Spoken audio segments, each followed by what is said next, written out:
Rainbow बघा तुम्ही पहिल्यांदा. खूप पाऊस आहे, पाऊस भरपूर पडते बघा. तरी पण तुम्ही रेनबो बघा, काय आला एकदम भारी. एक नंबर रेनबो दिसते आमच्या इथून. हे बघा, एकदम भारी रेनबो आलाय. म्हणजे खास इथून स्टार्ट होते बघा, तिकडून लास्ट स्टॉप म्हणजे आमच्या गावातूनच स्टार्ट होते बघा. इथून जवळून दिसते, आमच्या गावापासूनच आहे हा. आणि पाऊस आमच्या वरती आला बघा, काले ढगात वरती.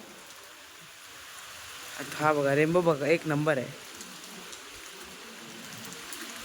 आणि पाऊस भरपूर आला जासेमध्ये. हे बघा, खिडकी आखी ओली आली. तुम्हाला सन दाखवतं, सन पडते बघा. ऊन भरपूर आलं आहे. आणि रेनबोची लाईट पण बघा तुम्ही, रेनबो भरपूर एकदम भारी दिसते. कारण की सन पण एकदम मस्त दिसते. हे बघा, उन्हाची एवढी पॉवर आहे आणि पाऊस पण पडते हलका हलका, त्यामध्ये रेनबो एकदम भारी फॉर्म झालेला आहे. तुम्हाला हा ब्लॉग नक्की आवडला असेल. Thank you so much watching this blog. Till the time, bye.